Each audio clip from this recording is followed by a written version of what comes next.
Hey guys, we are going to make one of my favorite all-time desserts today, ricotta cheesecake. A cheesecake made with whole milk ricotta cheese and homemade whole milk ricotta cheese.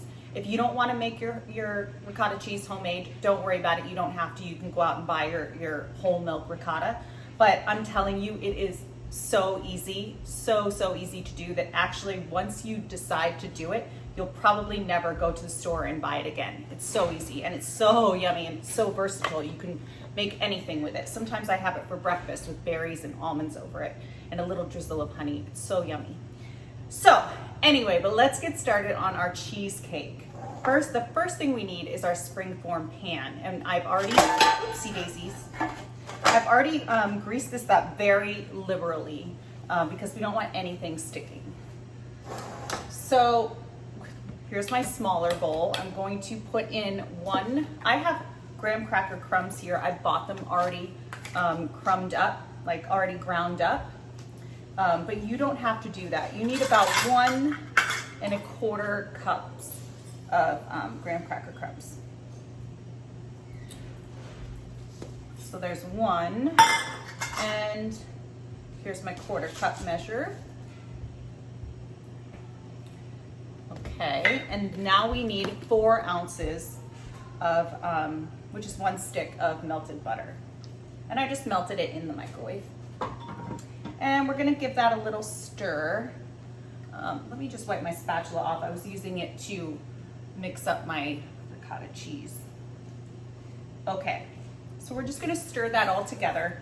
A really fun idea to do is kind of mix up the crust. You don't have to use graham crackers for your crust.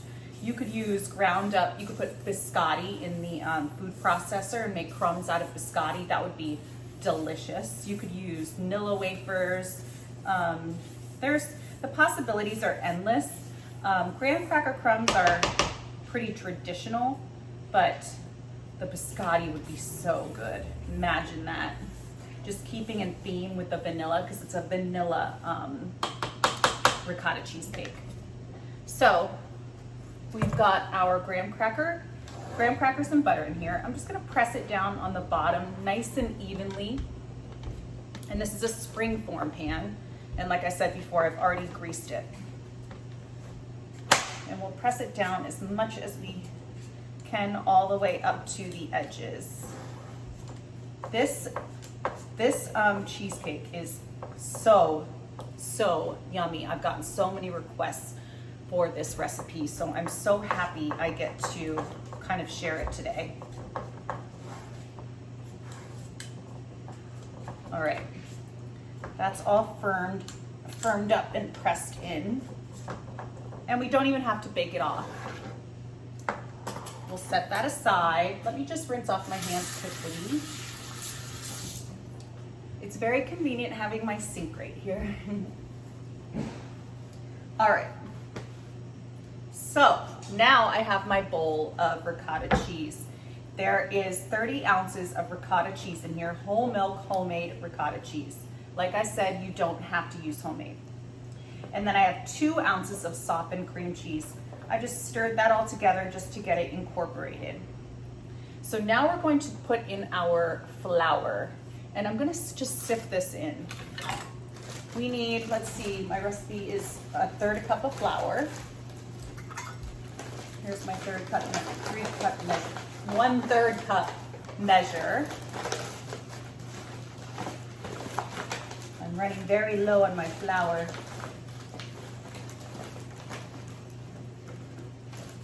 This recipe, this cake is perfect for the holidays because it's so gorgeous and so impressive, but so easy. Everyone thinks you worked so hard, but it's so easy. Okay, so put this through. Just to make sure it's nice and, fluffy and fine. And now we need 2/3 cup sugar.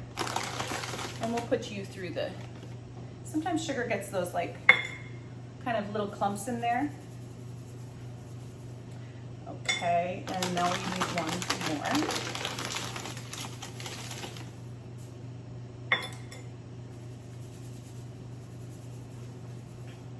And let's see, we we need half a teaspoon of salt. Sprinkle that right over the top. We need some lemon zest. Where's my little zester? What did I do with my zester? Oh, it's right here. I don't know why I would put it over there, but at least we found it. We need the zest of 1 lemon, but you could also use orange too, orange zest. There have been times where I thought I had a lemon when I went to go, oh, it smells so good. When I went to go make this and all I had was an orange and I used an orange zest. So I used orange zest and that worked out great. This is not going to make it taste lemony. It's just going to kind of brighten it up a little bit. It's a very vanilla-y cake, which I love. Okay, so now we're going to add some vanilla, pure vanilla extract. I love vanilla, so I always end up adding probably more than I should. But we're gonna do a tablespoon. So a tablespoon of vanilla, and then we have, let me just make sure, I always write my recipes in my notebook like this.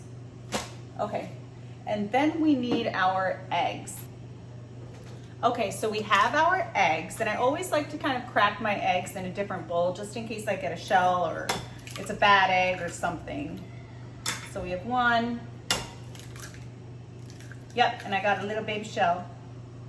And a little trick is to use a shell to get it out, because the shells are attracted to each other. It's kind of the weirdest thing ever, actually. Okay, and we need 6 eggs, 6 whole eggs.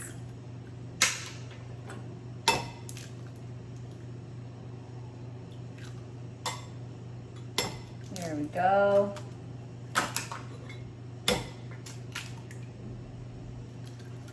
And you don't need to beat it or anything before you put it in the bowl. But I do want to stir this ingredients up before I get the eggs in there. So we've got the vanilla, the salt, the sugar, the flour, the ricotta, and the 2 ounces of cream cheese. And the 2 ounces is a very small amount of cream cheese. It'll give it a slight amount of tang, but this is really all about the ricotta and that creamy texture. All right, so let me transfer to a whisk and scrape off all the extra ricotta on the wooden spoon.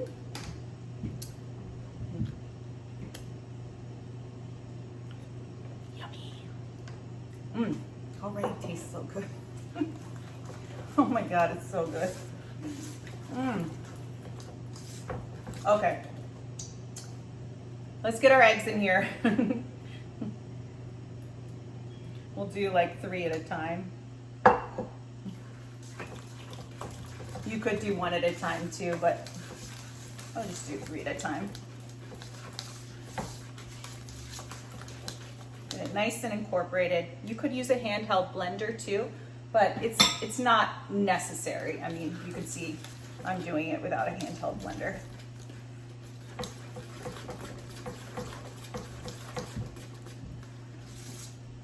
Okay, almost done. And then I'll put it onto our crust. Our oven is preheating right now, or it's pretty much there. Oh, the oven door was open just a tad. Okay, so the oven is preheating right now and it's at 325.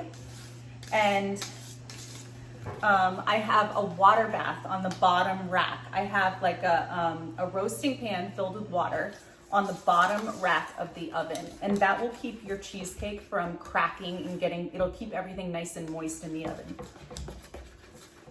All right, so let's get this on our crust, and it's going to bake for about 1 hour and 20 minutes to 1 hour and 30 minutes. And then we'll top it with some powdered sugar. It's so good, I'm telling you, it's delicious, and it's the perfect cake to bring over to somebody's house for Thanksgiving or Christmas. or any other time for that matter, actually. Okay, so let me wipe down the sides. I got just a little bit on the side right here. Okay. All right, so this is all good. I am going to put this in the oven and then I'll show you what it looks like when it comes out.